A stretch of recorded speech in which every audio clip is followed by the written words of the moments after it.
Esto es La Entrevista con Raúl Valladares. Tu conexión con mamá es única. Ahora más conectados con internet de 30 megas de Claro Hogar, que presenta. Tortuosamente, Honduras se aproxima al pico de la pandemia de coronavirus. La muerte de un subcomisionado de la Policía Nacional y la incidencia que hoy muestra en la niñez elevan aún más las alarmas en un país donde persiste el escepticismo en ciertos sectores de la población. Muestra del avance implacable del nuevo coronavirus es que a la fecha más de 100 trabajadores de la salud lo han contraído y una bebé de 8 meses de edad se convierte en la víctima mortal más joven en el país. Este martes el Sistema Nacional de Gestión de Riesgos SINAGE reportó 74 pruebas positivas, 231 negativas, 42 en Francisco Morazán, 121 fallecidos, 5 en Cortés, para un total de 2.080 casos en todo el país. Por su parte, el presidente de la Asociación de Médicos del Instituto Hondureño de Seguridad Social de San Pedro Sula, Carlos Umaña, explicó que 3 niños de 17 meses, 2 y 7 años de edad dieron positivo a COVID-19, al igual que sus padres que llevaron el virus al hogar. El 6% de los afectados son niños, en tanto los jóvenes conforman un 25%, registrando 124 y 489 afectados, comparativamente en relación a 1.972 casos confirmados. En Honduras, 37 menores de 0 a 5 años están afectados por la enfermedad, reseña un reciente estudio de la ONG Coordinadora de Instituciones Privadas por las Niñas, Niños, Jóvenes, Adolescentes y sus Derechos, COIPRODEN.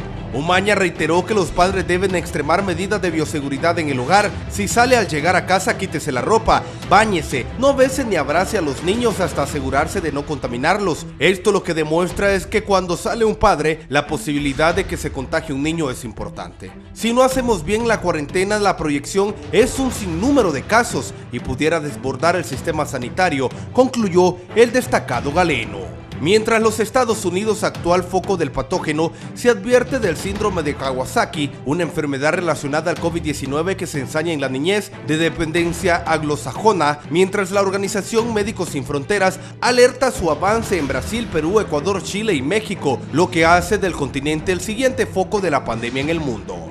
La advertencia de Médicos Sin Fronteras llega el mismo día en que América superó por primera vez a Europa en casos de coronavirus, según la Organización Mundial de la Salud, con 1.7 millones de casos, de los que 1.3 viven en los Estados Unidos. Tu conexión con mamá es única. Ahora más conectados con internet de 30 megas de Claro Hogar, que presentó.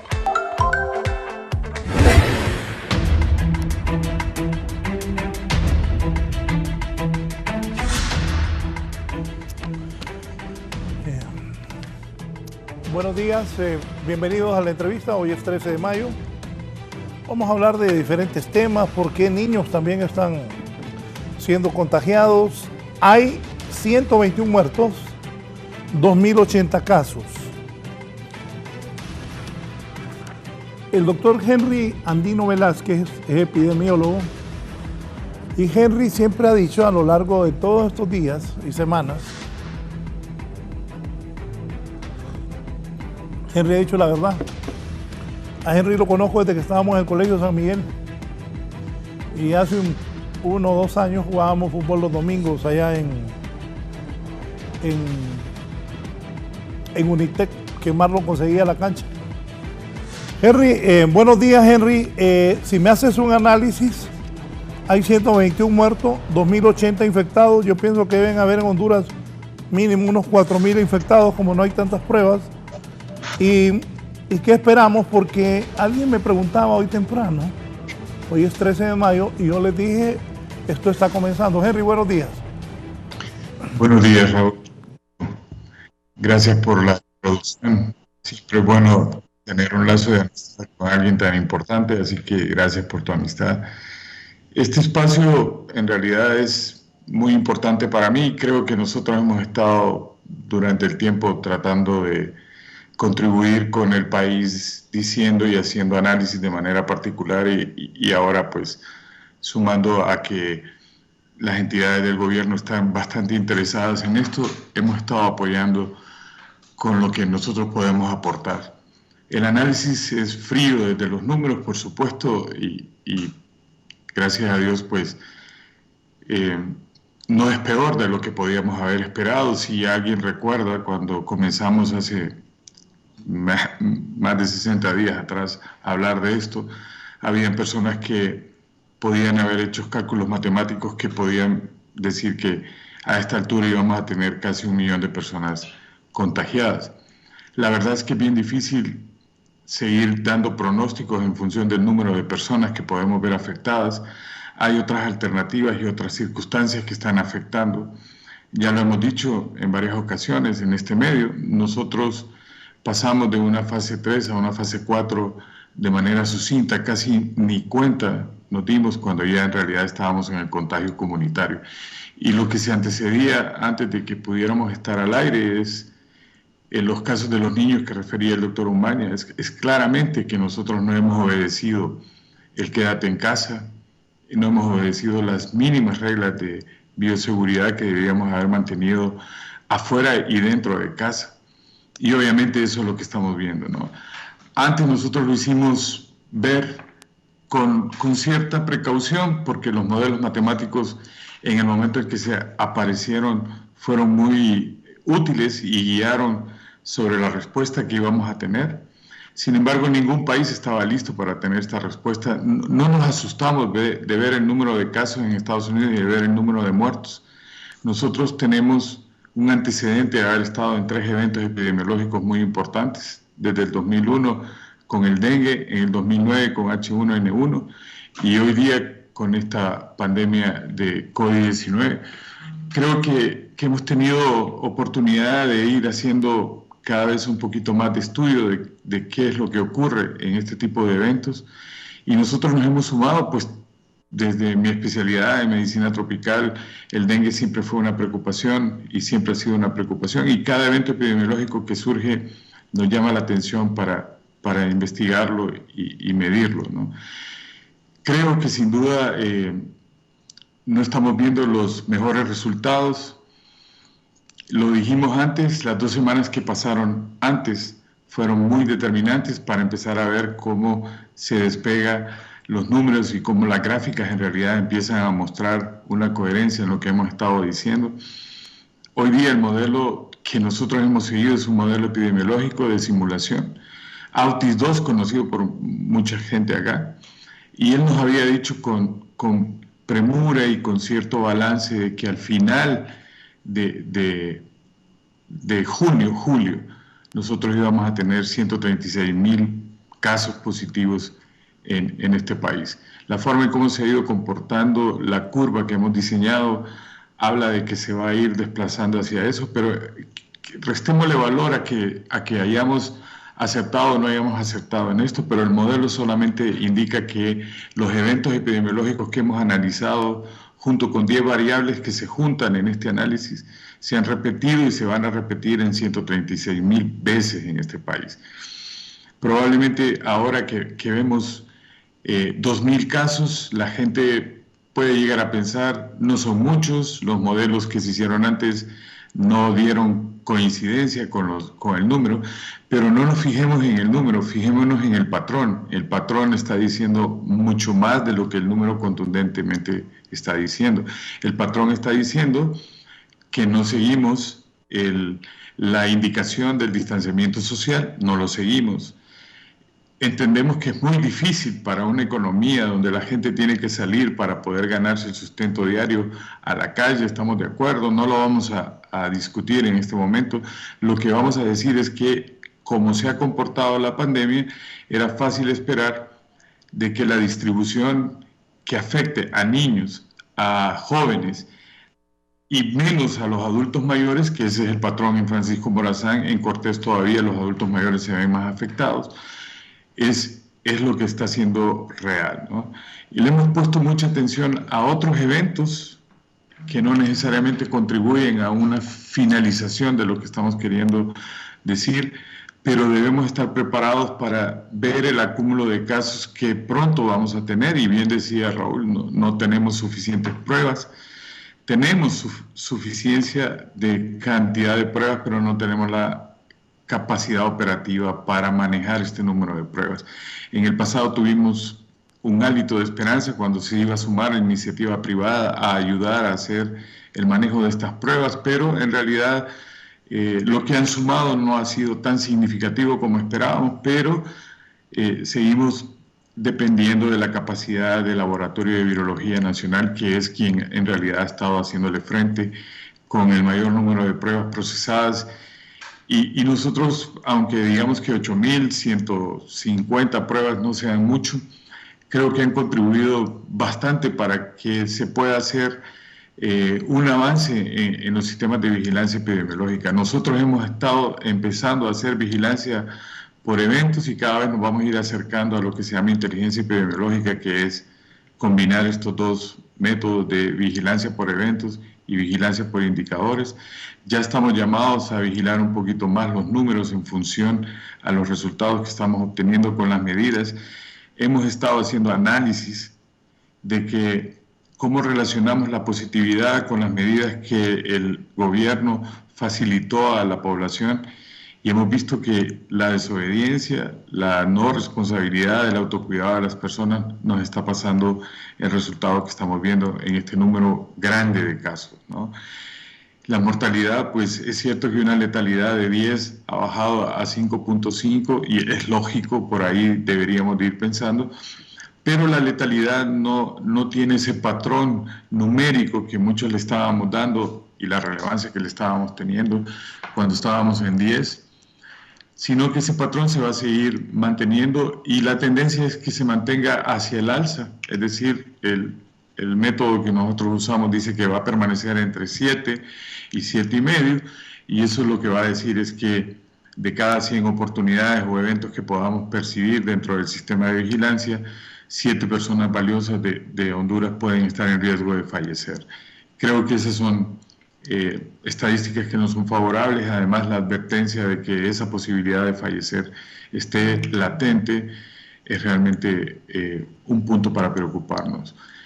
Mucha gente está más pendiente del tratamiento, está más pendiente de qué capacidad desarrollan los establecimientos de salud, cuántos respiradores vamos a tener al final del año, cuando en realidad lo más idóneo y práctico es que nosotros desde la epidemiología le podamos advertir a las personas que deben de cuidarse y no llegar a enfermar, porque llegar a enfermar desata una cadena de eventos que pueden llegar a terminar con la vida de las personas. Estábamos lamentando ayer el fallecimiento de un subcomisionado.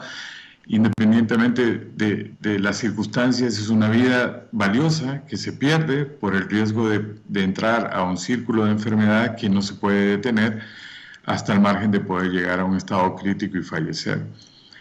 Creo que necesitamos la oportunidad de que las personas tomen conciencia. Yo no entiendo cómo todavía hay gente que trata de minimizar los eventos que estamos viendo, y todos estamos viéndolo todos los días en una cadena, y pensar de que esta es una manipulación de los medios, una manipulación del Estado sobre una población que es víctima. Creo que no lo deberíamos de ver así, deberíamos de verlo con más responsabilidad, con la responsabilidad del autocuidado. Es un principio de la salud pública, el cuidarme yo, no el Estado, el cuidarme yo. Al final yo soy responsable de mi salud, y como decía el doctor Umaña, el ciclo lo estamos llevando a casa, se están enfermando nuestros hijos, aunque nosotros ya lo habíamos visto antes, cuando las amas de casa comenzaban a enfermarse.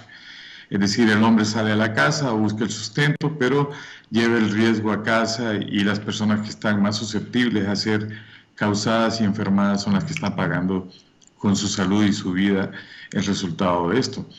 Nosotros no deberíamos de ver estos ciclos abiertos, pero las circunstancias pues han llevado a la gente a la calle, y hoy día estamos sintiendo una presión muy fuerte para que cada vez se entienda de que tenemos que abrir el comercio de manera inteligente, cuando todavía no hemos manejado indicadores de manera inteligente que nos permitan tener paz y tranquilidad de decir, bueno, empecemos a abrir, aunque ya hemos abierto buena parte del comercio, ¿no?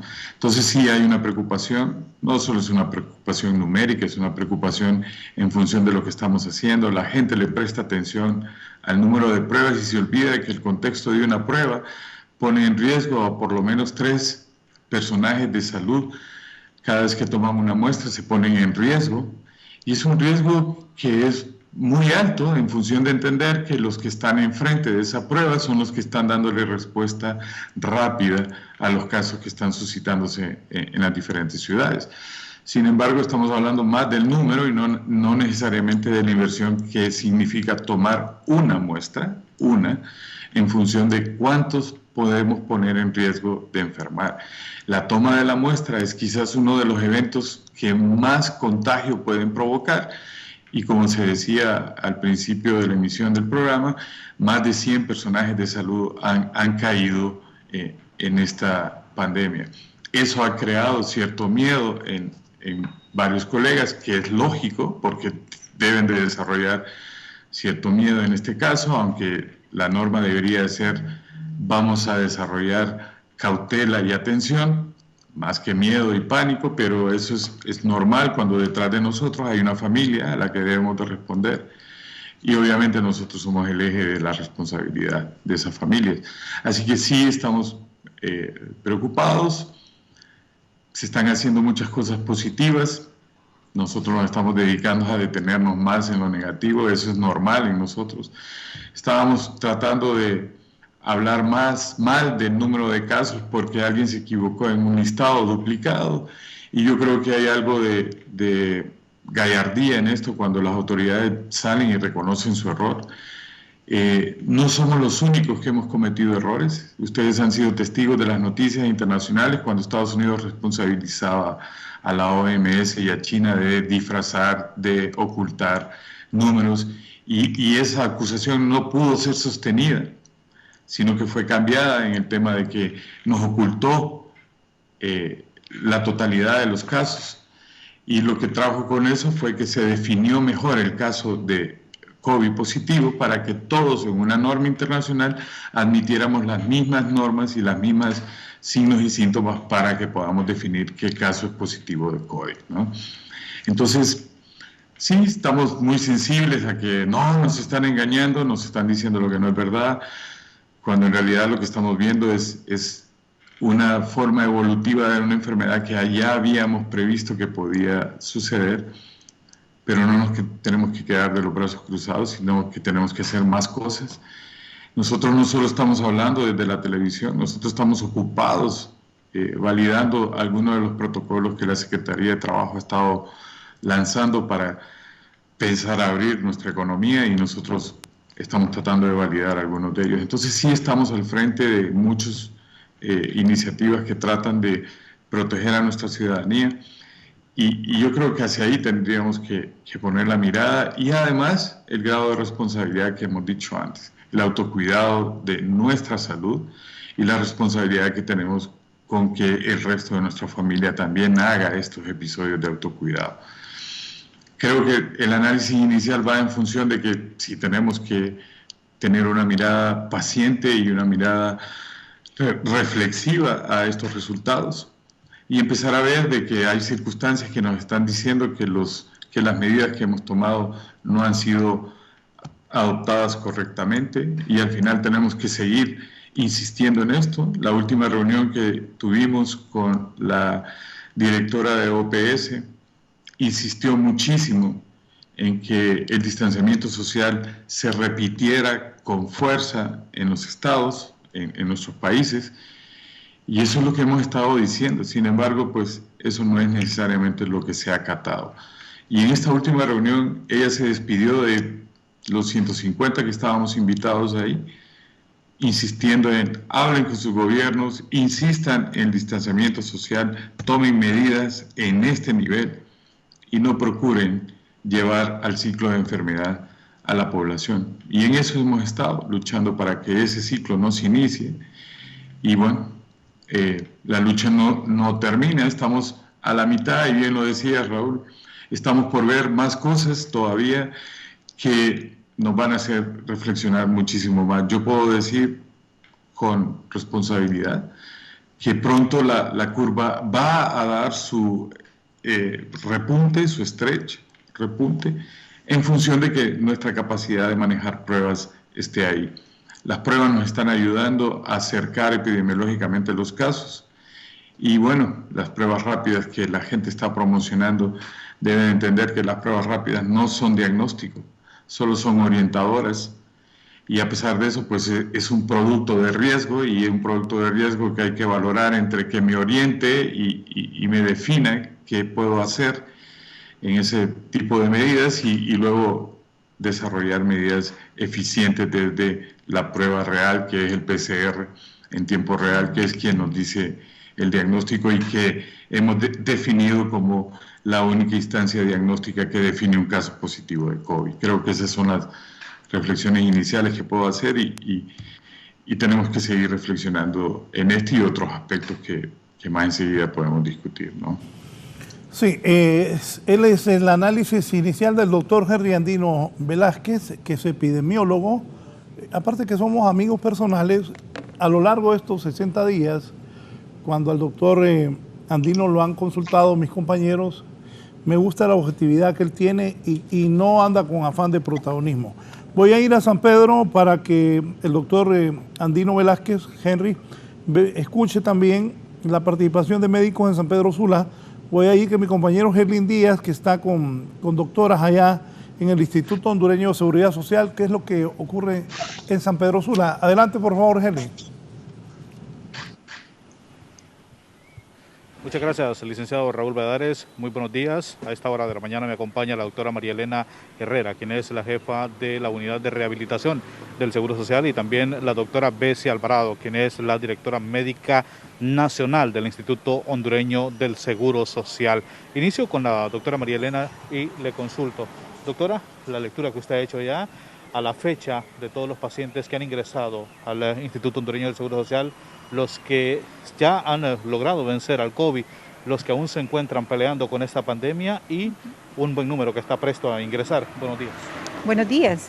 Hemos tenido hospitalizados en la sala de rehabilitación COVID del Hospital Regional del Norte hasta el momento 10 pacientes. De estos 7 ya han egresado y 3 todavía están allá luchando, pero van con buena evolución.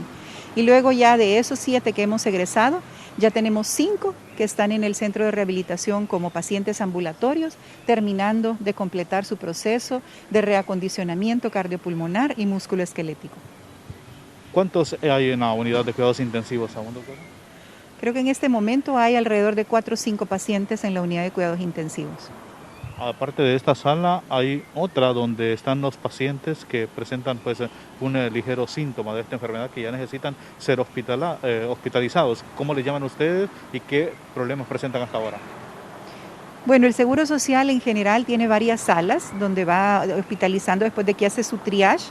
Estos pacientes pasan a la sala COVID-1, COVID-2 y también tenemos pacientes en Calpules. Ellos están en sus diferentes etapas de la enfermedad. Todavía pues contenidos, ¿verdad? No con necesidad de pasar a la unidad de cuidados intensivos, y ahí están siendo atendidos por todo el personal médico, de enfermería y todo el personal de apoyo del instituto. El que aún no se recibe es el paciente asintomático, doctor.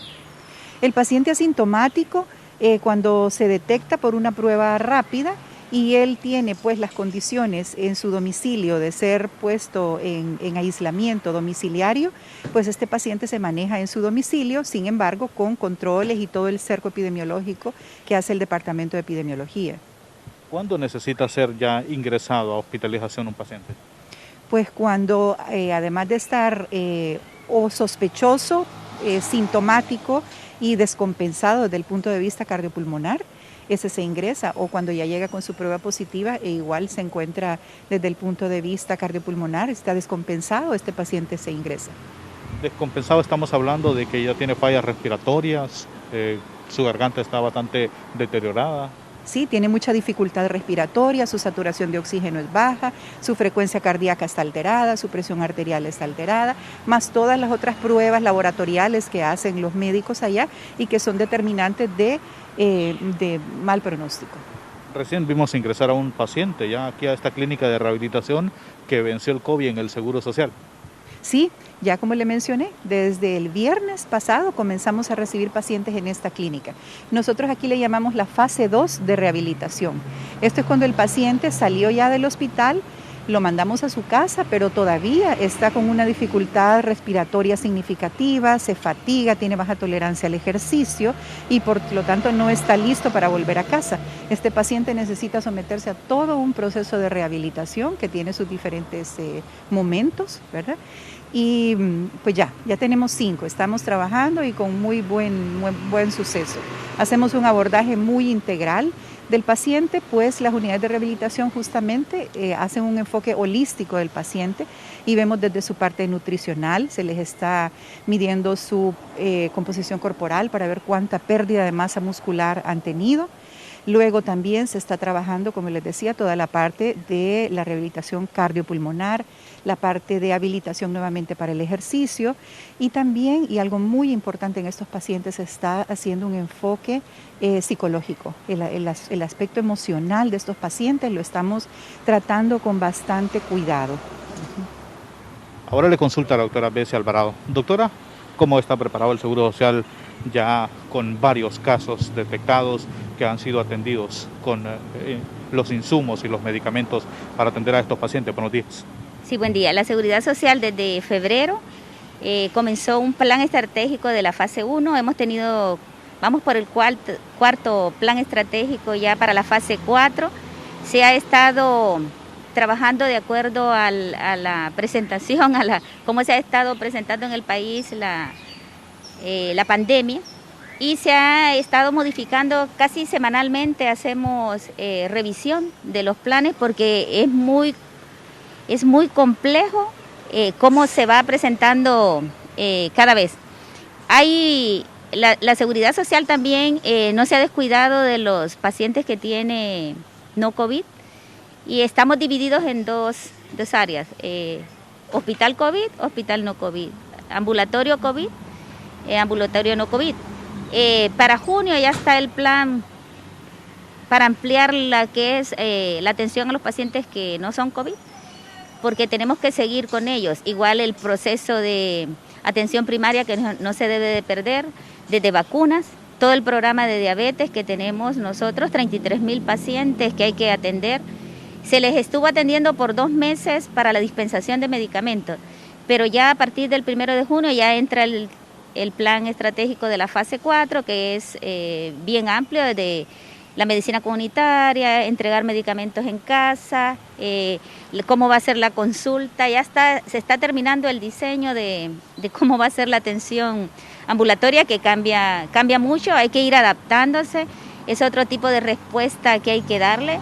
Se han hecho ya ejercicios que rehabilitación los puede mencionar, psicología, psiquiatría, dermatología, que son áreas que las podemos ir manejando de una manera muy diferente. Rehabilitación, que tiene su piloto, ¿verdad?, de cómo estar llevando a las personas que no pueden todavía venir. Recuerde que nosotros, como no hay transporte, hasta que el transporte se habilite, entonces las consultas también se habilitan. Prácticamente el Seguro Social está llevando a la puerta de la casa de los pacientes algunos insumos, otros pues tienen ligera movilidad para llegar hasta estas instalaciones y ser atendidos. Sí, hicimos un plan piloto y estamos afinándolo con algunos pacientes. También dispensamos para 60 días y hay algunas clínicas donde ellos llaman y se les dispensa y pueden llegar familiares a traerlos cuando circulan con el número de cédula. Hasta ahora no hay alteraciones en los pacientes de otras patologías muy delicadas como los de diálisis, entre otros, doctora. Ese no se ha suspendido y oncología tampoco. Ayer estuvimos reunidos porque si el transporte permanece más tiempo que no está accesible, cerrado, nosotros tenemos ya el plan de ir, porque hay personas, por ejemplo, de Santa Bárbara, de Santa Rosa, para quimioterapia, así como también tenemos personas en Tegucigalpa de Choluteca. Entonces esas personas ya se están haciendo una evaluación de cada una para llevar transporte y traerlos. No se pueden llevar porque, por ejemplo, los medicamentos ocupan una campana de flujo laminar, para prepararlos lleva un proceso. Entonces se van a traer esos pacientes una vez al mes, pero una vez que el transporte esté, igual se va a normalizar poco a poco la consulta. A nivel nacional, ¿cómo se están tratando de suministrar los medicamentos ¿No hay ninguna queja hasta ahora? ¿No hay peticiones especiales que está haciendo de alguna unidad en especial? Sí, a nivel nacional el problema que tenemos es el abastecimiento internacional para que lleguen. Hay unos productos oncológicos que son 3 o 4. Hemos estado dándole seguimiento. Tuvimos al inicio problemas con la insulina porque estuvieron casi varias semanas en Panamá y hemos tenido dispensación desde en vía aérea, una caja, 2 cajas, y hasta que juntan todo en la aduana, lo pueden dispensar. Pero hemos tenido mucho apoyo por parte de la aduana para hacer un retiro un poco más rápido de algunos productos que son urgentes. Ellos llevan un desfase de 1 a 2 semanas para que tengan en el país. Y hay medicamentos que no hay en el país, los oncológicos que solo se compran específicamente para determinados pacientes y como son tan caros que no pueden estar en las bodegas, sino que se compran y hasta que se sale la orden de compra pueden ser liberados de los países donde se producen. Hasta ahora con los pacientes COVID no hay mayores necesidades, contratiempos en cuanto a la suministración de medicamentos, ampliar más las salas. Sí, se han ampliado las salas, también ya se está en un proyecto para el 1 de junio ampliar para más cupos. También estamos en la fase ya comunitaria que corresponde ya a la parte regional y el trabajo en la incorporación a las empresas. Entonces, en ese plan se está trabajando el testeo masivo, los tratamientos en los lugares de trabajo y poco a poco ir incorporando la fase económica del país, porque el país necesita que todos volvamos a laborar con un plan estratégico, si no nos vamos a morir de hambre, de pobreza. Entonces la seguridad social, usted sabe que es un sistema, que la seguridad social no solo es el hospital, es un sistema de protección social. Entonces está enfocado en este momento, activado todo lo que es la protección social. ¿En cuántas clínicas periféricas hay pacientes aquí en San Pedro Sula o en Tegucigalpa, Choluteca? Nosotros tenemos los triage en todas las clínicas. Lo que hay es hospitalizados, solo tenemos hospitalización en Calpules, que quedó en San Pedro Sula, y en el hospital especial La Granja, quedó exclusivamente para COVID. Y está la clínica de triaje en todas las áreas. Y el Hospital Regional del Norte, que es el que tiene 92 cupos en este momento. Se está haciendo la ampliación, ya está ingeniería que va a estar en unas 3 o 4 semanas, trabajando muy arduo en todo el hospital que estaba, que no se podía trabajar porque estaba decomisado por el Ministerio Público. Y en ese se están ampliando 150 camas, también se van a tener un módulo 4 que es toda el área de cuidados intensivos, donde hay cupo para 21 camas más.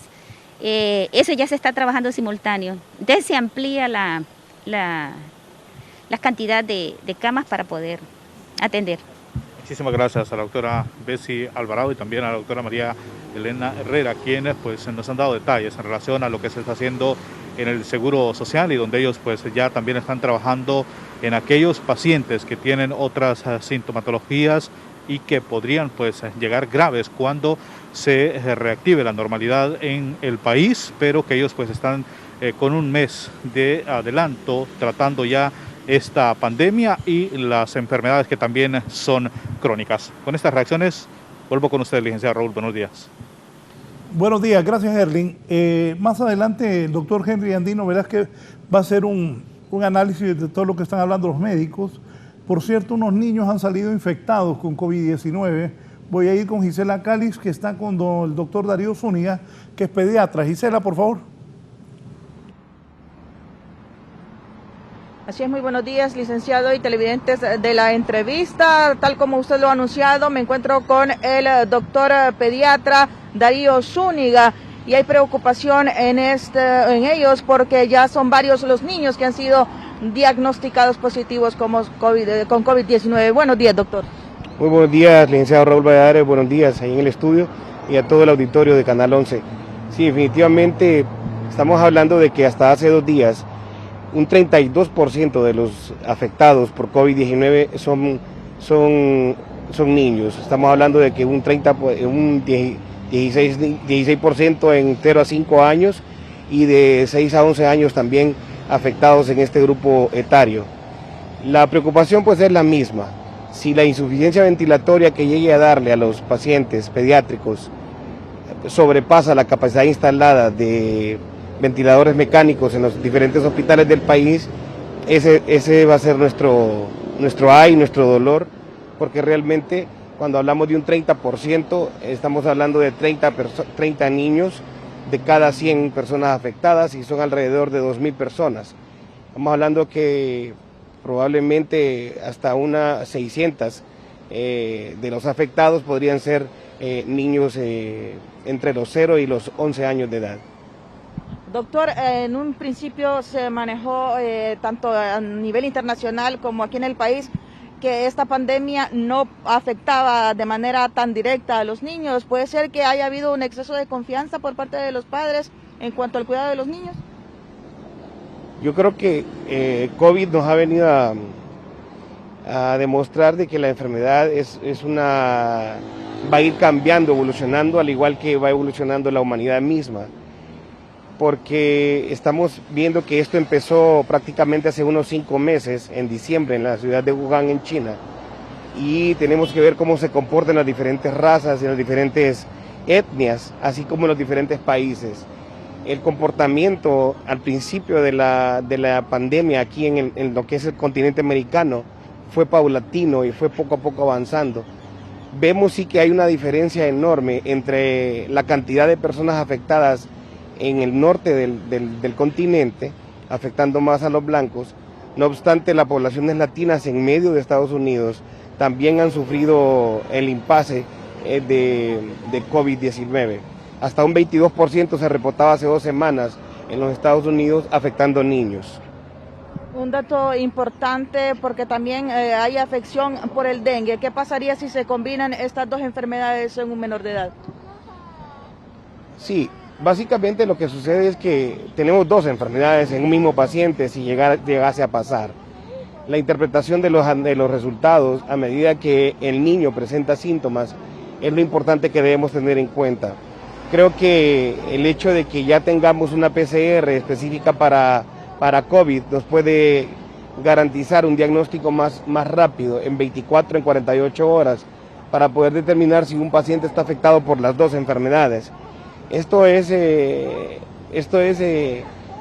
bastante importante porque al ver un niño que tenga las 2 afectaciones, tendríamos que ver cómo se comporta este organismo ante la presencia de 2 virus dentro de sí mismo.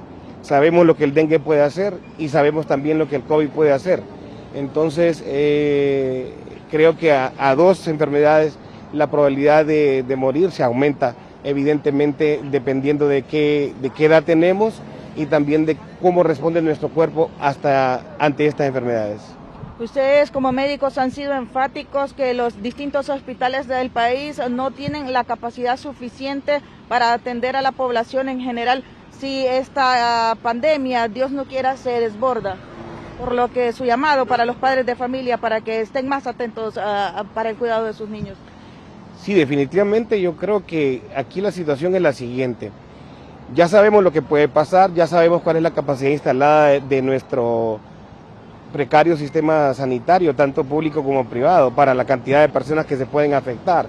Entonces yo creo que el llamado es a que nosotros tengamos el cuidado de mantener las medidas de bioseguridad, distanciamiento, estamos hablando de 2 metros entre las personas, 4 metros dentro de los sitios hospitalarios, lavado de las manos, el uso de alcohol gel para la higienización de las manos, el uso de mascarillas, ya sea mascarilla quirúrgica o mascarilla N95 o KN95, y también pues no tener que salir si no tenemos que hacerlo, es decir, quedarnos en casa sigue siendo una de las medidas más importantes que podemos nosotros tener para evitar la transmisión de este virus tan contagioso. Y hablando de estas medidas de bioseguridad, se ha visto que en aglomeraciones de ciudadanos se ha visto a niños que no cuentan con su tapaboca y que incluso no deberían estar en estos sitios.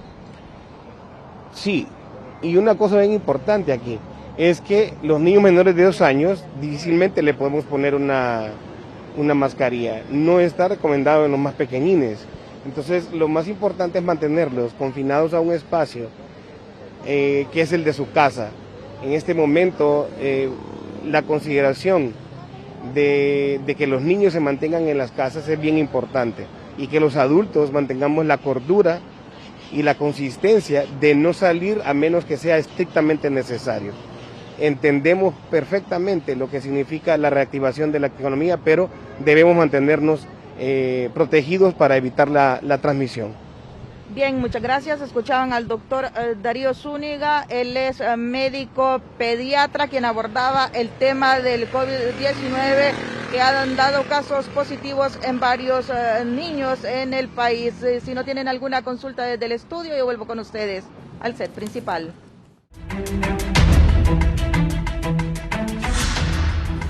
Bien, doctor Henry Andino, ¿en qué etapa estamos? ¿Qué comentario tiene de lo que he escuchado de estos médicos de San Pedro, igual de aquí, el de Tegucigalpa, el pediatra, porque hay niños que han sido infectados? ¿Qué nos puede decir? Bueno, he estado escuchando muy atenta las diferentes comentarios y expresiones de nuestros colegas allá en el norte. Son válidas sus preocupaciones y además me encantaría corregirte. Es decirte, no, estamos equivocados, pero en realidad estamos comenzando a ver lo que la pandemia es. Al principio nos imaginábamos, al principio presumíamos y al principio queríamos advertir algo que en realidad es totalmente desconocido. Entendamos que tenemos... Henry, o sea que no ando tan perdido. Cuando digo, para mí esto está empezando, yo no soy médico, pero razonando, y un país que tiene un pobre sistema de salud, no hay médicos, no hay enfermeras, se iban a contratar 2.500 y hay que prepararlos también.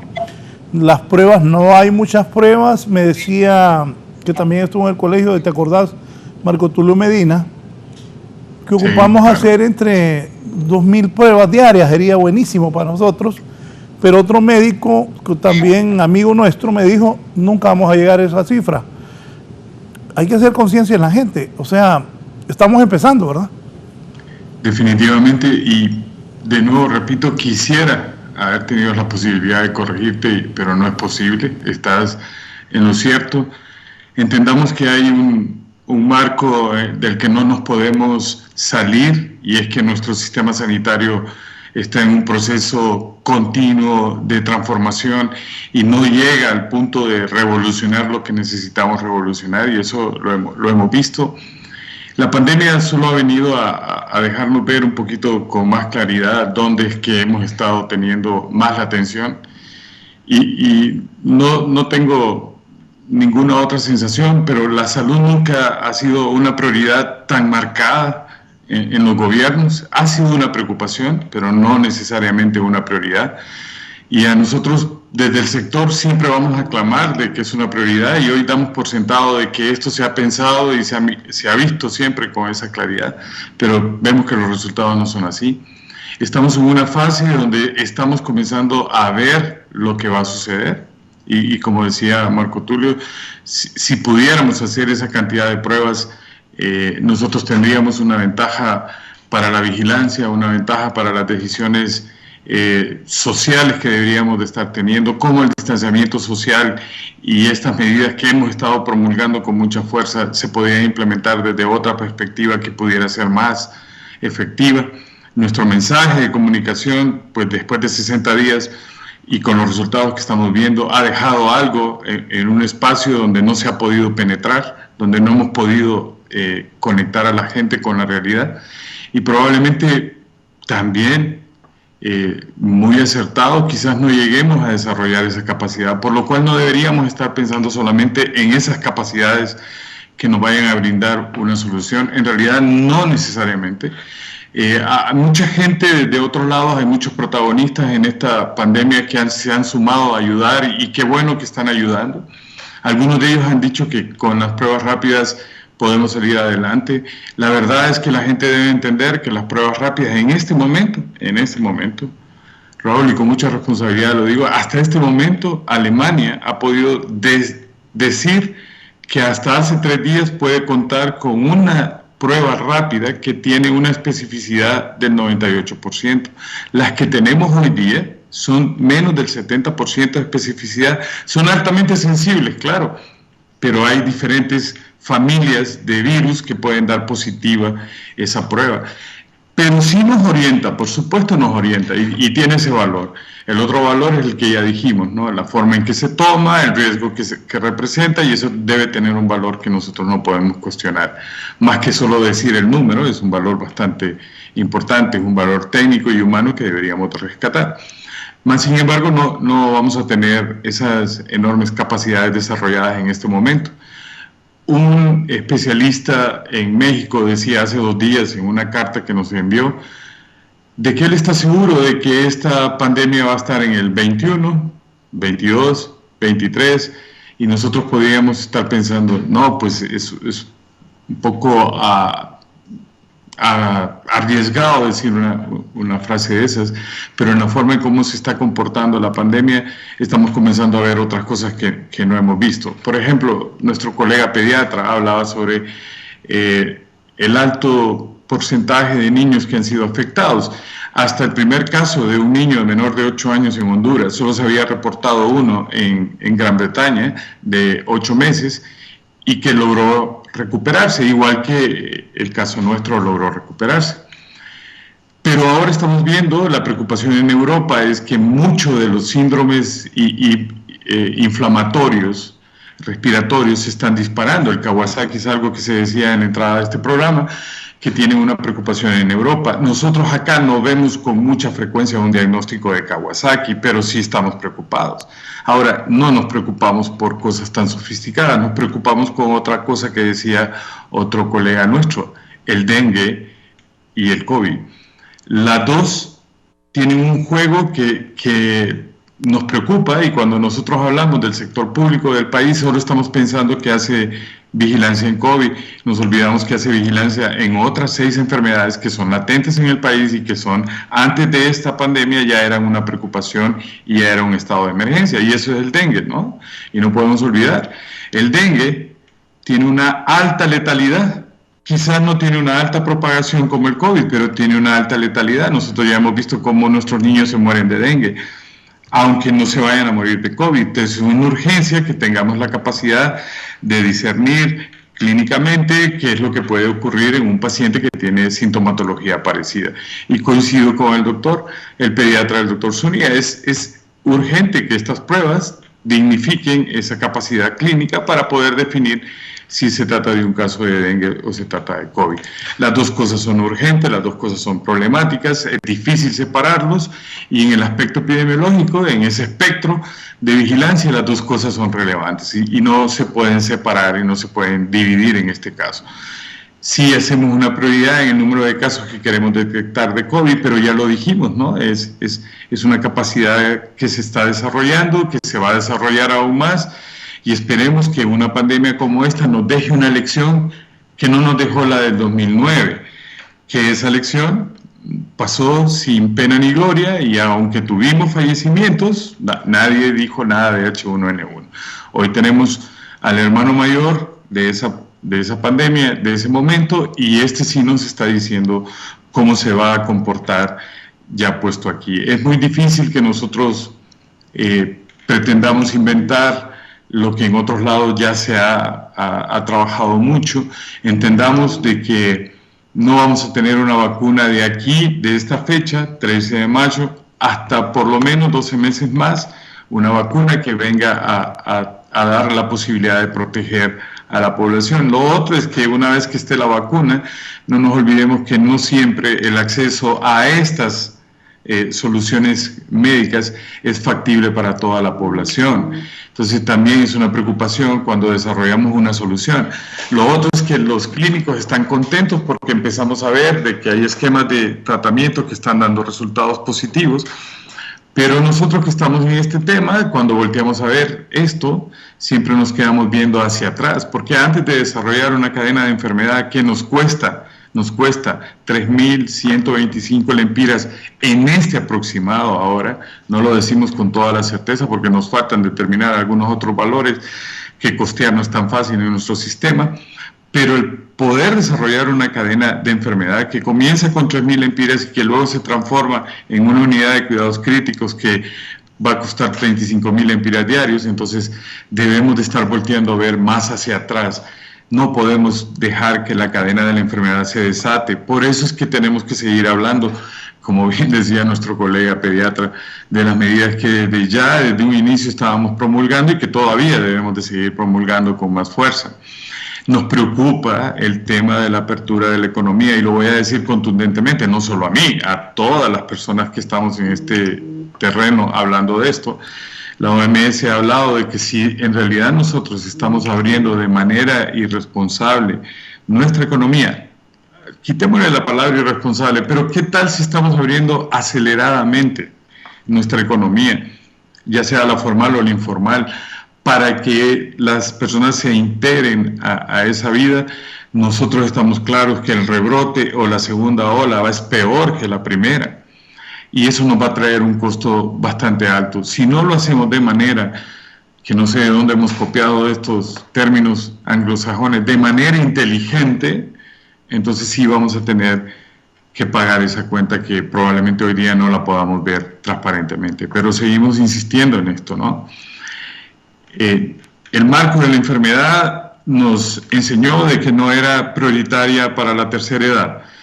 El marco de la enfermedad nos dijo que en el norte se ha comportado de una forma y en el centro de la ciudad, de la capital, de otra forma. Aquí en la capital, por los cinturones de urbano-ruralidad que tenemos, que es más del 30% de la población que vive en el Distrito Central, que ya casi somos 2 millones y ese 30% es significativo. Las personas viven como en el pueblo y como en el pueblo se vive, se contagia como en el pueblo. Recuerden que esta es una enfermedad que es de humano a humano y eso se trae de la calle y se comparte con la familia. En una familia que tiene unas características urbano-rural, todo es comunidad, desde la forma en donde comemos hasta donde dormimos. Entonces la forma de contagio siempre va a estar muy abierta a esto y si no rompemos esa cadena que pudo haber sido cuando podíamos haber migrado, no sé, con más tiempo de una tercera fase a esta cuarta fase de propagación comunitaria, podíamos haber visto una mejoría en esto. Probablemente ya la población está cansada de que mucha gente se pare y diga, en las próximas 2 semanas, vamos a ver, ya esa literatura de las próximas 2 semanas ya se acabó, ya empezamos, como bien lo dijiste tú, a comenzar a ver lo que en realidad es la pandemia. Nos preocupa cómo las personas se tratan de proteger, algo que nunca vimos que pudiera ocurrir, es la forma en cómo nosotros mismos estamos teniendo sensaciones feas cuando hay discriminación importantísima sobre los casos de COVID. Cuando una persona es diagnosticada con COVID, siente más vergüenza de lo que normalmente debe sentir una persona enferma y además el riesgo que corre socialmente, donde comunidades han pretendido hasta quemarle a casa de una persona que ha sido diagnosticada con COVID. Estamos viendo que la colonia Kennedy, un baluarte de la ciudad capital, está pensando en cerrar toda la colonia porque asumen de que hay por lo menos 5 casos. Entonces, esta enfermedad nos está enseñando de que no solo hay una repercusión sanitaria, es una repercusión sociosanitaria, que es un marco que todavía tenemos que explotar en el país.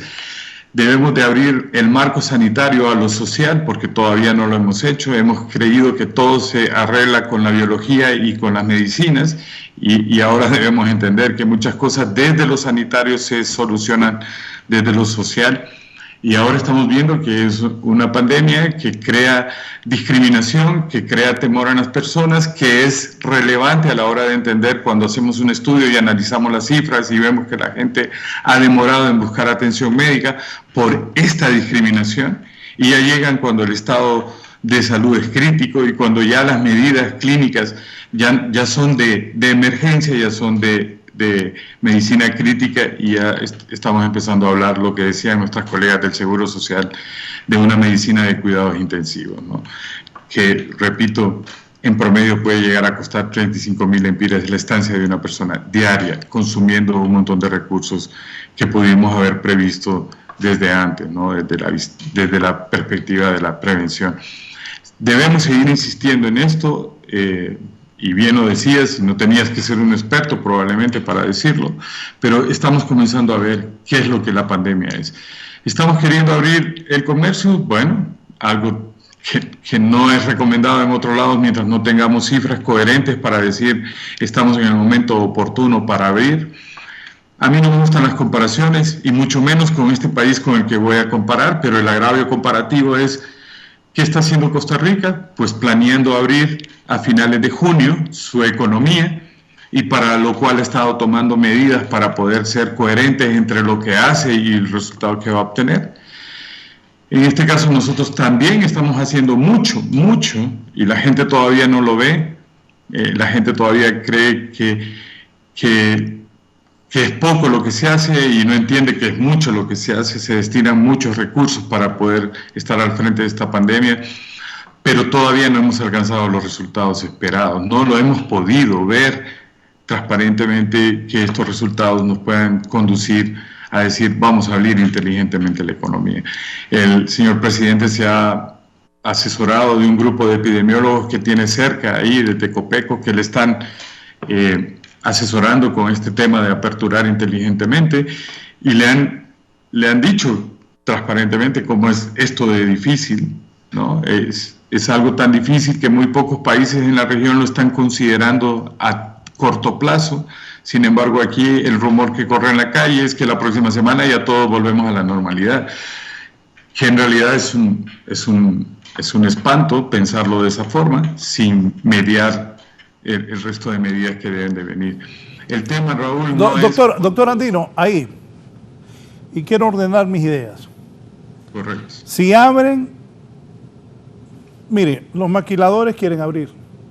O sea, aquí así todo el mundo ya quiere volver a trabajar. Yo sé que es difícil, pero ¿qué va a pasar si hacen eso? Y aquí en Latinoamérica el ejemplo que da más temor es Guayaquil, Ecuador. Yo conozco Ecuador y creo que Ecuador es más preparado que nosotros en sistema de salud. Y en Guayaquil pasó eso, que hasta quemaban los cuerpos. La gente los dejaba tirados ahí en la calle.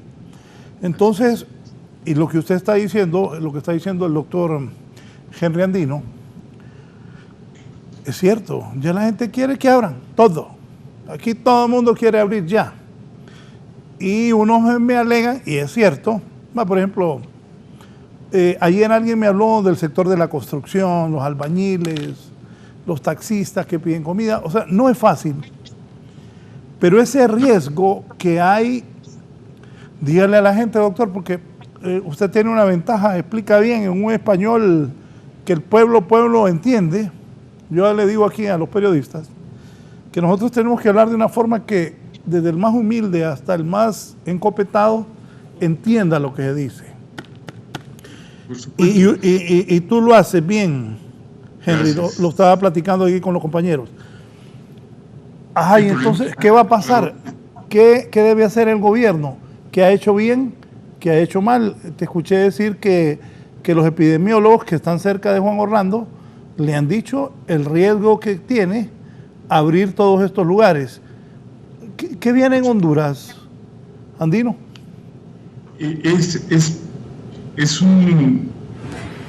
Yo no quisiera estar en los zapatos del señor presidente recibiendo las presiones que todos los días debe recibir con este tema. Y no solamente la presión de abrir, también tiene la otra presión que hacemos nosotros para detener la apertura, ¿sí? Algunos nos están juzgando de ser realmente apocalípticos, casi zombieland, de que la gente no pueda salir a la calle. Realmente no se trata de eso. Tampoco se trata de que una Secretaría del Estado trabaje casi 20 protocolos y los distribuya abiertamente. Cuando se hacen los protocolos, no se toma la opinión de otros, sino que una vez hechos, entonces se dan para que este grupo de epidemiólogos trate de hacer un análisis del impacto que estos tienen. Yo voy a hablar de los que hemos tratado nosotros. y la convivencia en los lugares de trabajo no es fácil garantizarlo solamente con un protocolo. No es solamente dictar una lista de medidas que se tienen que cumplir, sino es una forma de cumplir las medidas en el lugar donde se está. Y eso los técnicos que escriben no lo ven porque no se van. Nosotros hemos estado dentro de una bodega de trabajo intenso donde no se descansa, no hay día de descanso. Que eso no creo que exista en las maquilas, pero en este caso estoy hablando de una bodega que trabaja todo el día, en 3 diferentes turnos, donde la capacidad de esa bodega casi alberga 70 personas, donde estamos al día a día midiendo y viendo el comportamiento de la convivencia en el trabajo, y sabemos que es súper difícil. Y porque hay un equipo médico involucrado en medio de las actividades, estoy hablando de entre 3, 4 personajes sanitarios en medio de las actividades de este trabajo, es que la gente ha logrado subsistir sin una infección. Pero estoy hablando si es esto incorporado en un protocolo transparentemente donde diga un equipo de salud debe estar trabajando en medio de las actividades para velar de que el cumplimiento de estos protocolos sea una realidad operativa, no una realidad de diseño. Porque yo me puedo sentar desde la comodidad de mi casa con un enorme Pepsi y con aire acondicionado y escribir 200 protocolos. Porque tiene sentido común desde la salud pública y de la epidemiología poner un listado de medidas que yo debo de guardar. Sin embargo, en la realidad, en la condición de nuestra población, de nuestra calidad de personas que estamos en la parte obrera, vamos a ver que no es fácil medir este impacto que va a tener. Sí podemos tomar medidas desde tener cámaras de sanitación y hacer ese tipo de cosas que todavía nosotros no estamos tan claros. Más que estar rociando a la gente necesita una alfombra para poder hacer sanitación de sus zapatos, más que de la ropa, porque la ropa no permite la pasada del virus, ni la piel siquiera lo permite, pero bueno, ya esas son medidas que se han instaurado y que ahora se usan en todos lados, y eso no lo vamos a poder cambiar. Además, un exceso de medidas no es malo en el sentido de prevención. Ahora, un relajamiento sin la precaución necesaria y sin medir el impacto que estamos hablando, sí puede tener una repercusión negativa. Entendamos que la segunda oleada que ya se describió en China y se describió en todos lados, es una realidad. No sé por qué nosotros no podemos medir lo que en otros lados se está midiendo. En España la gente está saliendo poco a poco, pero tiene miedo de incorporarse a su vida normal, porque las medidas no son todavía contundentes y el Estado en España ha garantizado un mes más para procurar que esto sea más ordenado y que sea más coherente. Entonces sí, yo creo que el señor presidente está, es difícil la decisión que tiene que tomar, y yo no diría que porque vamos a aperturar. Raúl, cuando se dejó un dígito para circular, pensábamos que iba a haber menos personas en la calle, y lamentablemente hay más personas en la calle con un dígito que con 2. La verdad es que hemos abierto más de lo que en realidad debimos haber abierto, y ya están abiertos. Si nosotros salimos a la calle, a nosotros que nos toca andar para arriba y para abajo en esto, nos damos cuenta de que la gente está incorporada a su labor. Lo que no están incorporadas son las medidas que pretendan proteger a las personas. Muchos de los colegas que han hablado lo han repetido, no estamos listos con las medidas de bioseguridad contundentes. Miren, el uso de la mascarilla es un reto, la gente no está acostumbrada, ni siquiera el personal sanitario está acostumbrado a tener ese dispositivo en la cara. Y si lo vamos a tener por 8, 10, 12 horas, menos para ser contundente en esas medidas.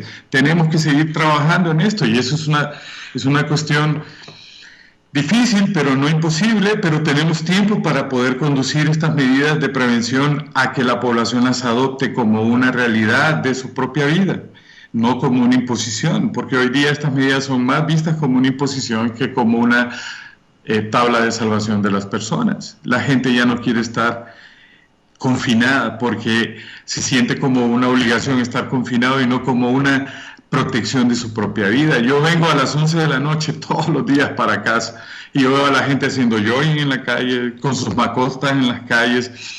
La gente se revela al tema de estar en casa. Es normal, quizás nosotros no tenemos una cultura tan amplia de aceptar que estas medidas sean así. Si a mí me preguntan por los de mi casa, mis hijos se han estado aquí durante estos 60 días. Pero esos son los míos, no sé qué es lo que los demás pueden estar haciendo. Sin embargo, es triste reconocer que ya estamos aperturados y que realmente no estamos listos para ver esto. Ya lo hemos visto. Yo también conozco Ecuador. He estado con la Organización Panamericana de la Salud en las oficinas de Ecuador. He visto cómo su despliegue ha sido positivo en este caso, pero también esas imágenes que nos han venido de Ecuador han ayudado a que la estigmatización sea mayor, ¿no? Porque realmente esas imágenes han sido bien crudas, como imágenes que hemos visto en Nicaragua, donde la gente muere en la calle. Y no hemos aprendido, no estamos aprendiendo, quizás porque nadie se muere al lado de nosotros por COVID, que no nos impacta la enfermedad. La gente, y te lo aseguro, Raúl, la gente me lo ha dicho a mí. Yo no creo en esto, yo creo que esto es una trampa de Juan Orlando para tenernos encerrados, y a mí me da tristeza que la gente esté pensando en función de otras cosas y no de su vida, ¿no? Entonces, sí estamos preocupados, la presión es muy fuerte, no sé si el presidente vaya a resistir esta presión, porque nosotros también haremos presión en el sentido de que si esto se va a aperturar, tenemos que trabajar hacia ese sentido de apertura, tenemos que ir viendo que los indicadores bajen de manera significativa, y eso no lo vamos a lograr si estas medidas que hemos promulgado desde un inicio se siguen sosteniendo y se hacen más fuertes. Yo quisiera ver una policía más fuerte en la calle, deteniendo a la gente que no tiene que circular, pero hoy hasta la policía se ha relajado, y yo entiendo, el grupo de personas en la calle cada vez es mayor y el control es cada vez menor. Yo recuerdo que viniendo para mi casa, a la altura de las Uvas, había un retén todas las noches, y yo ya tengo 2 semanas que no he visto el retén. Entonces la gente ve que eso se flexiona, se relaja, y ellos entonces hacen más por estar en la calle. Ayer me topé un grupo de jóvenes en un parque disfrutando de la convivencia, de estar juntos, y bueno, entonces no valoramos lo que estamos teniendo, no valoramos el esfuerzo del gobierno de mandar a sus empleados a la casa para que se guarden o se cuiden, y lo pensamos más en un tiempo de vacaciones, en un tiempo de pasarla bien, en un tiempo de relajamiento, cuando en realidad es un tiempo de un confinamiento.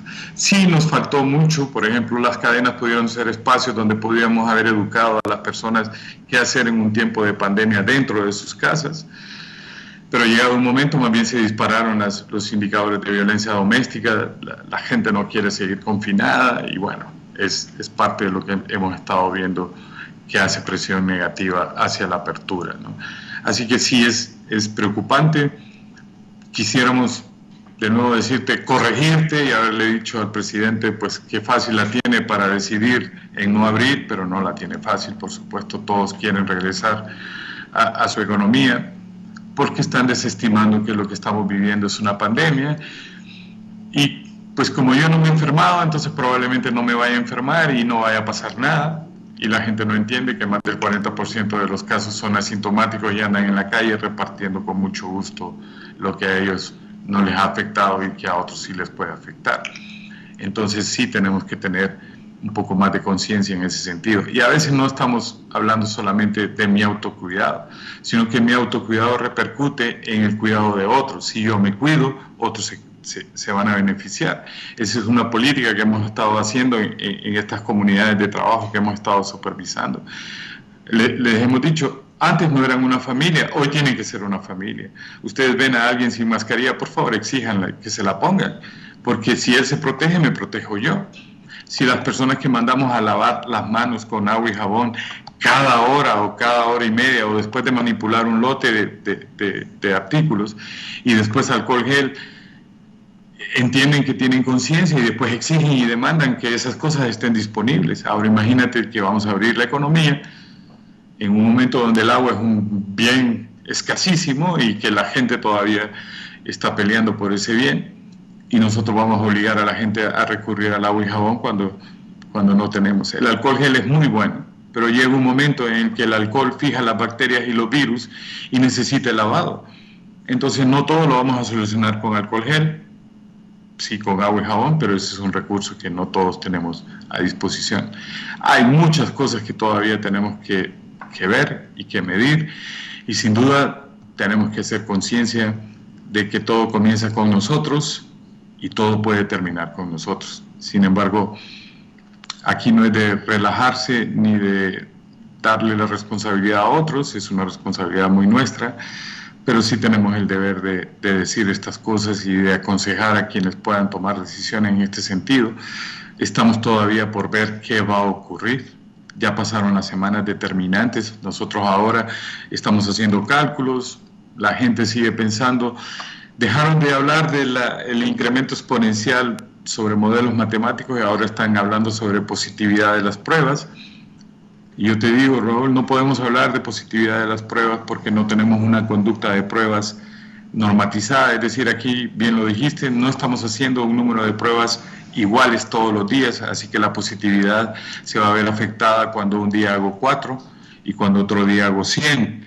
Un día hago 2, otro día hago 200, un día hago 200, otro día hago 200, otro día hago 200 y después solo hago 5. Con eso yo no puedo medir una positividad coherente y decir, bueno, porque de cada 100 pruebas salimos 14 positivos, entonces vamos a tomar este tipo de medidas. No podríamos, porque necesariamente tendríamos que tener una conducta más práctica. Acabo de terminar, y esto solo es un aporte neutral de lo que quiero decir, acabo de terminar de hacer un claro estudio sobre la positividad hasta el 30 de abril, y para poder lograr una positividad tuve que hacer una regresión lineal cúbica para poder homologar los resultados. Entonces eso quiere decir que todavía no tenemos la contundencia y la pureza de todos los datos para decir, bueno, podemos hablar ahora de positividad para hacer un cálculo de los futuros casos, todavía no lo podemos hacer. ¿Que nos sirve la positividad? Por supuesto, porque eso está claramente previsto de que eso nos va a marcar hacia dónde tenemos que dirigir las medidas. Sin embargo, por la escasez de pruebas, estamos dirigiendo la prueba a los pacientes que con más posibilidad nos vayan a salir positivos. No estamos abriendo el marco hacia la posibilidad de detectar asintomáticos que estén por ahí provocando mayor propagación. Estamos haciéndolo a los que probablemente den positivo. Y es lógico, porque los recursos no son desbordantes, son escasos y hay que ser, como la frase normal y muy moderna ahora, hay que ser inteligentes para que esos recursos vayan dirigidos hacia la positividad de los pacientes que estamos teniendo de frente. Así que eso es parte de lo que te puedo decir. Hay mucho todavía más que discutir, pero la población necesita tomar este tipo de conciencia, y este tipo de conciencia pasa por mí y por lo que yo me tengo que plantear. Pero también te digo con alguna preocupación que la gente se me acerca diciendo, nada, esta es una trampa de Juan Orlando para tenernos encerrados. Nada que ver, ni se trata de una trampa ni de que la gente quede encerrada, se trata de salvaguardar la vida de todos los ciudadanos, y esa es una motivación personal, cómo contribuimos a salvaguardar la vida de nuestros ciudadanos, que son los que más pagan. Y por último te digo, casos de ricos, pues hay 3 casos reportados en las estadísticas de hospitales privados, el resto son hospitales públicos. Y las defunciones, acabas de mencionar, y nuestro colega lo decía, una niña de 8 meses que por su cuadro de desnutrición de base era una fácil presa de un virus que se instala y hace un cuadro inflamatorio generalizado, y una persona con una desnutrición no tiene un sistema inmunológico que le ayude a responder. Y en Honduras, pues de cada 10 hondureños, 4 están desnutridos. Entonces tenemos que tener una inteligencia epidemiológica para entender que esto nos puede afectar, y tenemos que ir a tratar de buscar dónde podemos incidir positivamente, ¿no? Una excelente exposición la que ha hecho el doctor Henry Andino Velázquez. Henry, ¿qué le decís? Aprovechemos que somos un medio nacional e internacional. ¿Qué se le dice al gobierno y qué recomendación nos dejas a la gente? Porque yo no soy médico, yo soy periodista. Y para mí, te felicito, qué excelente exposición has hecho esta mañana. ¿Qué recomendación nos dejas?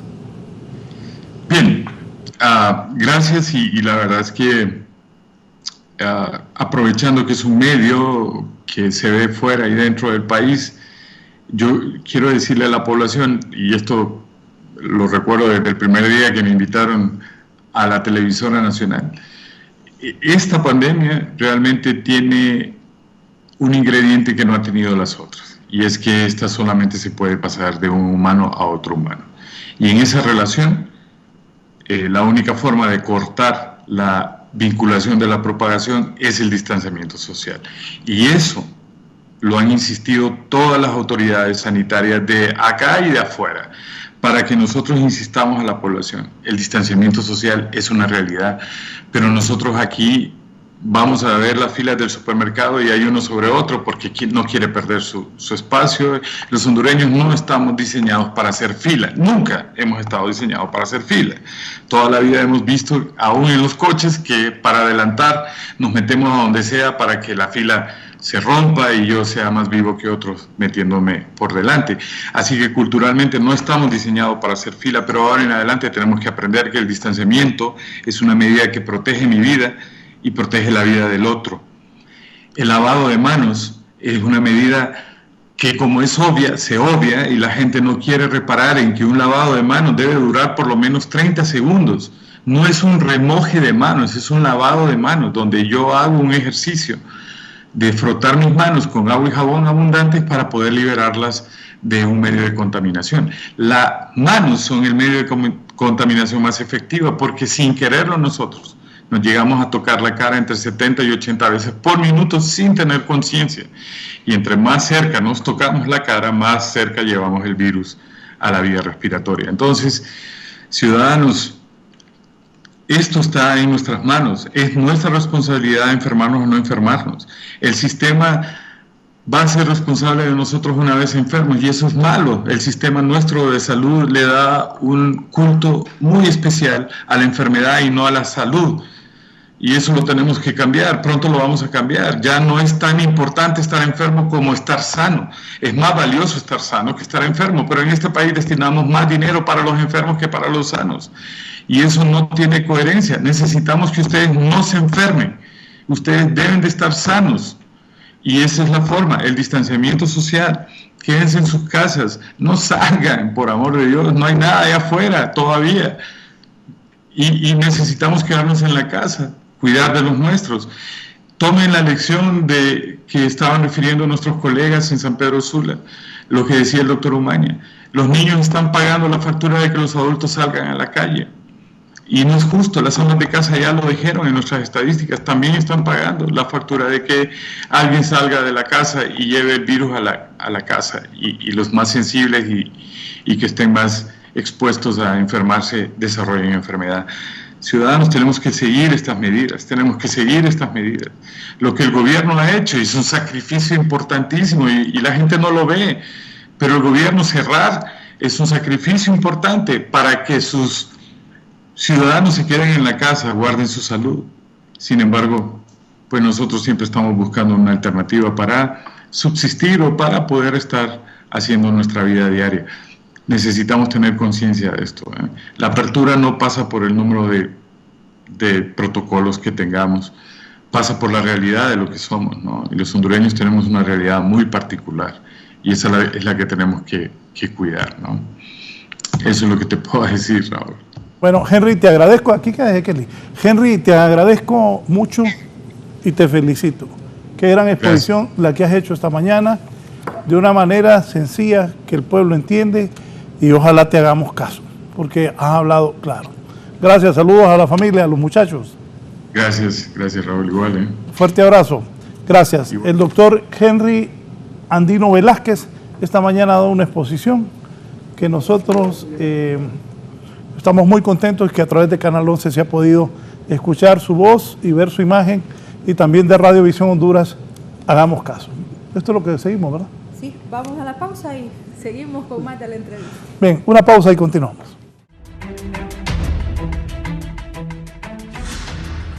Bueno, vamos a ir al cierre. No estoy de acuerdo con los de las Fuerzas Armadas. No sé qué coronel hizo esto. Dicen que han actuado en base al reglamento interno al despedir al joven que bailó. Me va buscando ese muchacho que... ¿Por qué lo van a despedir porque bailó el otro? Coronel anda mal. No, pero después, cuando ya vamos a ir con la nota. Pero anda mal, porque lo va a despedir.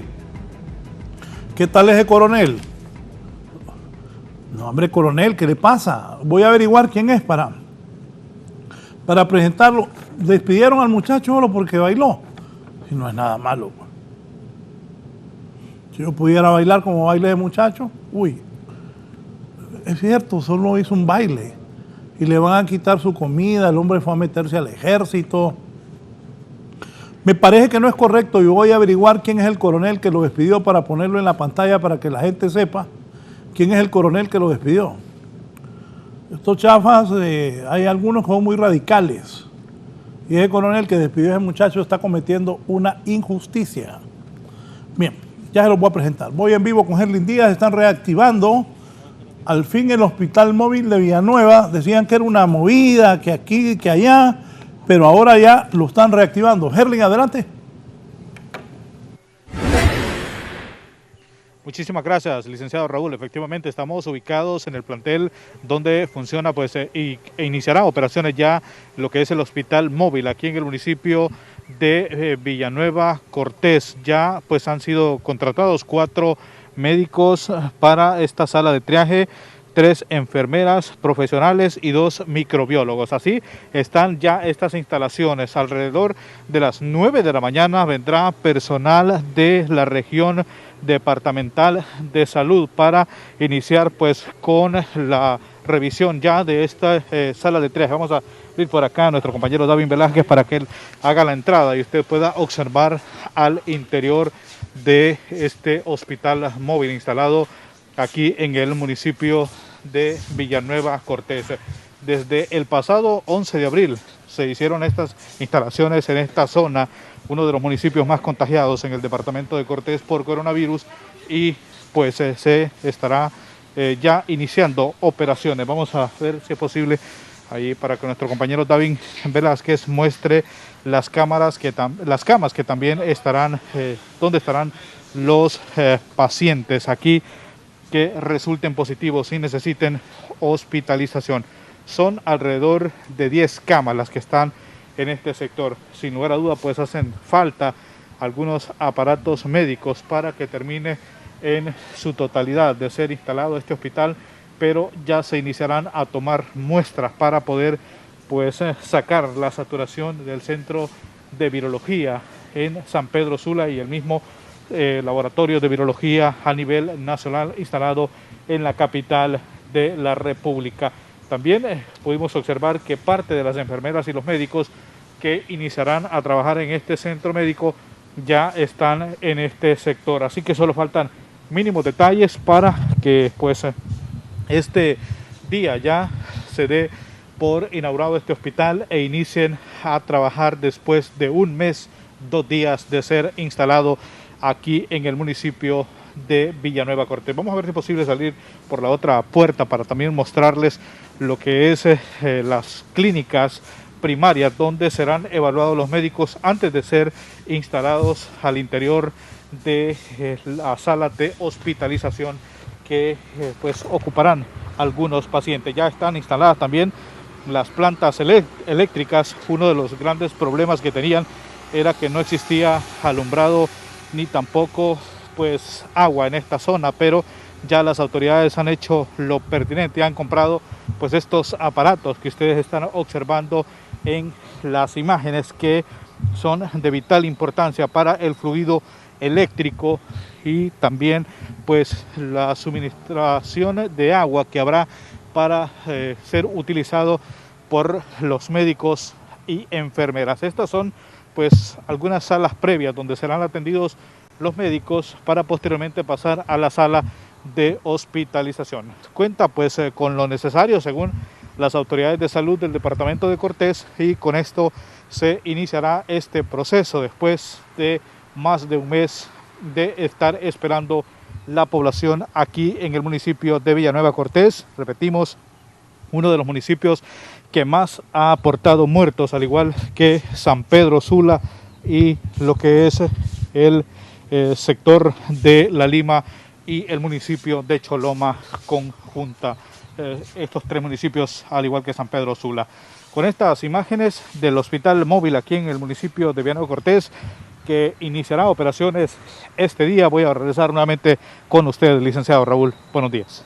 Gerlin, rápidamente, en resumen, ¿va a funcionar el hospital de Villanueva, ese hospital móvil? Hoy iniciará operaciones, licenciado. Ya están contratados los 4 médicos, 3 enfermeras profesionales y 2 microbiólogos. A partir de hoy, las autoridades pondrán en marcha este hospital. Bien, gracias. Ojalá que nadie vaya a ese hospital, que no hayan enfermos. Pero los que se infecten, pues, que ese hospital sirva para salvar vidas. Cierran, oigan bien, la colonia 3 de Mayo, Los Pobladores. Como aquí es la ley del más fuerte, voy a ir con Víctor en vivo. Es que tengo razón. Aquí a alguien le ocurre, voy a cerrar ahí, ya cierran. Víctor, cuénteme qué pasa en la 3 de Mayo.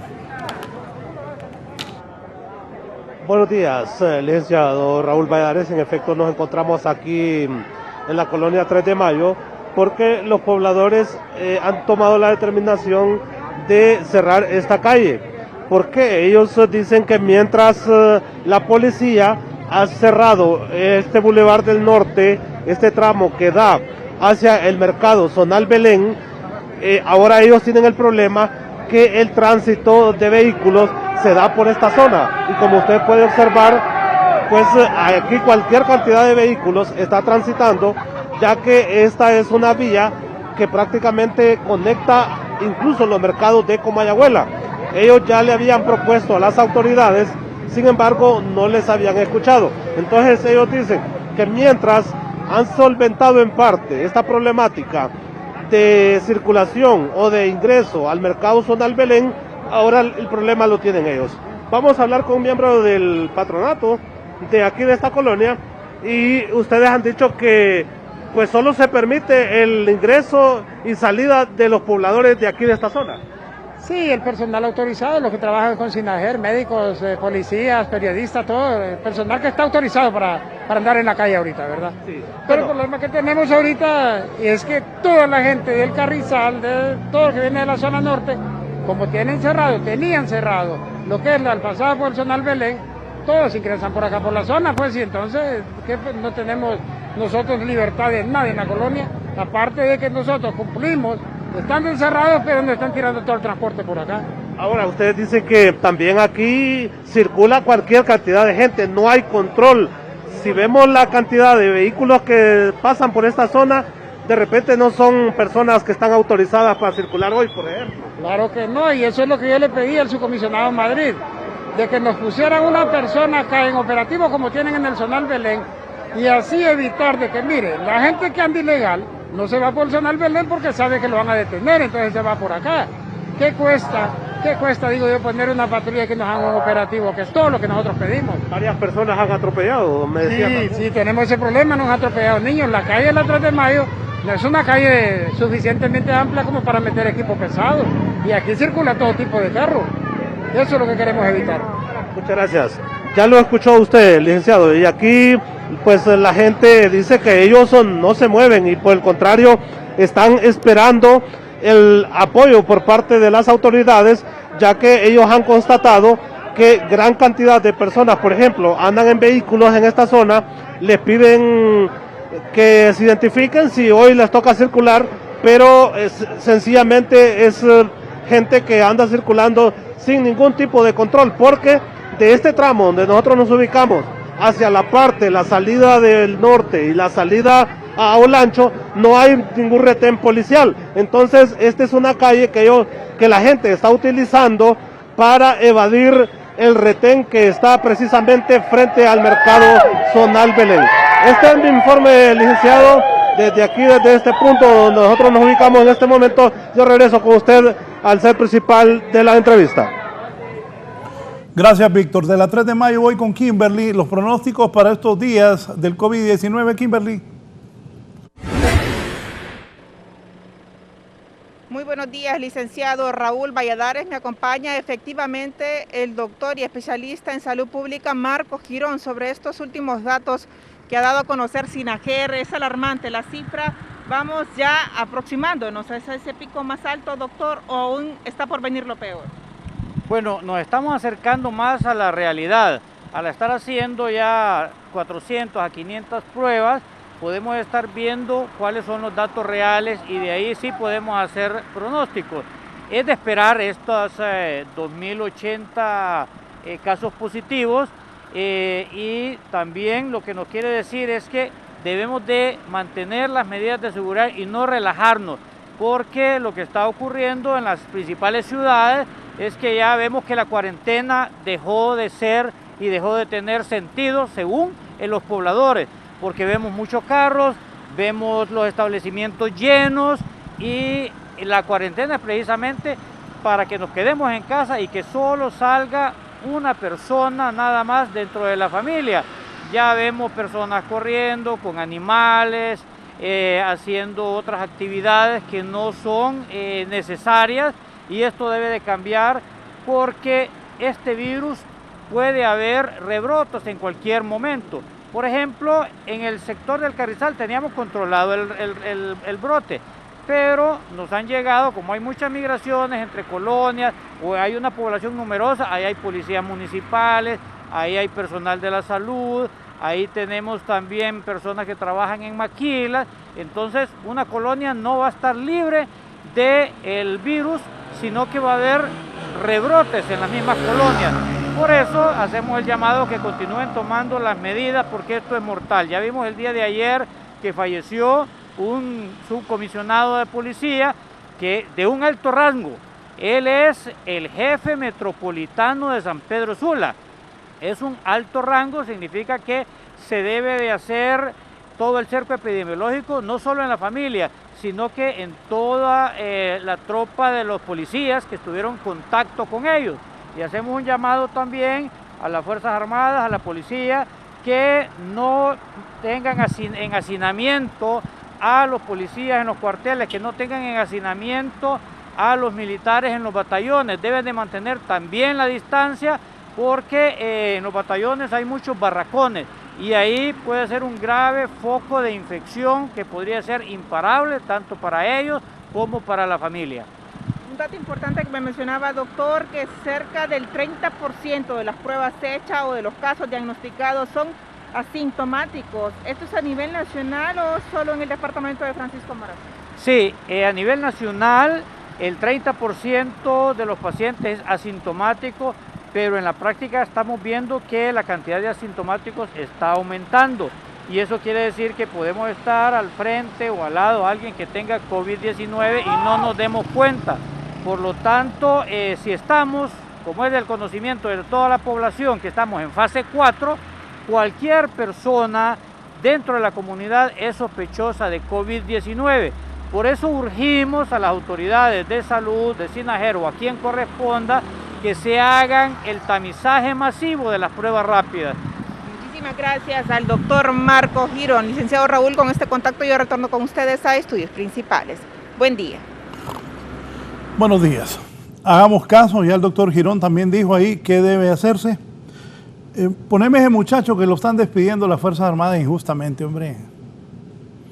Van a dejar sin comer al hombre por eso. Bueno, el muchacho estaba haciendo su trabajo, terminó y el hombre, ¿qué hay de malo en eso? Baila bien. Me acuerdo de Jesús Torres que baila bien también, una vez lo vi bailando así. Ajá, ¿qué hay de malo? Le dan de baja a este militar por subir ese video TikTok. TikTok era un supermercado que había aquí hace muchísimos años. Óigame, pero ¿y qué está haciendo de malo ese muchacho para que le quiten la comida a los militares? ¿No? Eso es injusto. De verdad, y aquí me dice Leila, excelente, qué bueno que el apoyo al de las Fuerzas Armadas. A mí me pareció como un poco amargados y la app está de moda, el TikTok. Bien por el muchacho, tiene talento. No tiene nada malo que Alexander baile igual. Qué bien que está apoyando al muchacho, es totalmente injusto. Le cuento que hace poco bajé esa app de TikTok y es súper famosa, más en esta cuarentena tiene millones de inscripciones y relaja. Otra cosa, he visto videos, me dice Leila Mendaña, por ejemplo de policías de otros países, haciendo alguna coreografía o broma con esa app. También en los pasillos de hospitales, enfermeras y doctores han hecho bailes a través de esa app. En fin, qué pesar ha dado el muchacho. Hay cosas serias que se han merecido despido y no hacen nada. Se me escapó mencionarle que hasta sacerdotes y monjas tienen tip-top. Poneme el despido que le hagan al muchacho ahí. Esto no es justo. Aunque aquí me dice un gran amigo mío, terminado su servicio militar el 17 de diciembre, tenía un salario mínimo y se llama Edra Samuel Laínez Berríos. Mira ese dato, así se llama ese muchacho. Es una injusticia aquí de Fuerzas Armadas circular, señores generales con instrucciones del señor jefe del Estado Mayor Conjunto, general de división, Tito Livio Moreno Cuello. Por este medio me dijo usted en ocasión de notificarle, a la vez ordene a quien corresponda hacer el conocimiento al personal bajo su mando, oficiales, suboficiales, tropas y auxiliares, que queda terminantemente prohibido realizar ni subir videos de cualquier índole a través de la app TikTok. Dicha acción será causal suficiente para proceder disciplinariamente de conformidad a las leyes y reglamentos militares. En otro particular, el general de brigada Héctor Orlando Espinal Aguilar. General, como usted no había emitido eso, ¿para qué va a correr al muchacho? Va, pues ya no quieren que eso pase, no lo corran. No lo corran, denle otra oportunidad al muchacho. Oye, no ha hecho ningún delito, no ha hecho ninguna falta. Y bueno, pero digámosle mejor al jefe del Estado Mayor Conjunto, a Tito Livio Moreno Cuello, que lo veo una persona bastante sensata, porque ¿por qué van a dejar sin comer al hombre, hombre? Solo porque hizo ese baile? Que el hombre tenga su trabajo, creo que es lo justo, así que ojalá reflexionen los militares, porque creo que eso no es para que lo despidan y lo dejen sin trabajo. Los brotes del coronavirus en América Latina ahora compiten, oigan bien, con los de Europa, pero las perspectivas son peores. Y la semana pasada, la semana pasada la OMS dijo de que aquí en América Latina el rebrote iba a aumentar. Vamos con esta nota internacional. Gracias, buenos días, que estén bien todos. Las muertes se duplicaron en Lima y rivalizan con el peor mes de la pandemia en París. Se triplicaron en Manaos, una metrópoli escondida en lo profundo de la Amazonia brasileña, un embate similar al que enfrentaron Londres y Madrid. En Guayaquil, una ciudad portuaria de Ecuador, el repentino aumento de las muertes en abril fue comparable a lo que experimentó la ciudad de Nueva York durante su peor mes. A medida que las bajas del coronavirus disminuyeron en Nueva York y en las capitales europeas, una devastadora ola ha golpeado a ciudades en América Latina, una que compite con los peores brotes del mundo, según encontró un análisis de los datos de mortalidad hecho por el New York Times. Las ciudades brasileñas están recurriendo a fosas comunes para enterrar hileras de ataúdes apilados. Cientos de ecuatorianos aún buscan los cadáveres de los miembros de sus familias que fueron al hospital y jamás volvieron. Y aunque las catástrofes en Europa y Estados Unidos fueron monitoreadas de cerca bajo un gran escrutinio mediático, gran parte del dolor de América Latina se despliega lejos de la vista, con gobiernos que no pueden o no quieren ofrecer una cuenta íntegra de las muertes. No estábamos preparados para este virus, dijo un líder indígena en Manaos, quien ha perdido amigos en la pandemia. Cuando la enfermedad nos alcanzó, nos encerramos, cerramos nuestras casas, nos aislamos, pero nadie tenía los recursos para comprar mascarillas, medicinas o comida. El Times midió el impacto de la pandemia en las principales ciudades del mundo, comparando el número total de personas que han muerto en los últimos meses con el promedio de cada lugar en los últimos años. Los totales incluyen muertes por el COVID-19, así como otras causas, incluidas las personas que no pudieron ser atendidas cuando los hospitales se saturaron de pacientes. En América Latina, la pandemia ha empeorado debido a hospitales con fondos insuficientes, magros sistemas de apoyo y economías en dificultades con mucho menos recursos que en Europa o Estados Unidos. Para 11 Noticias, Raúl Valladares.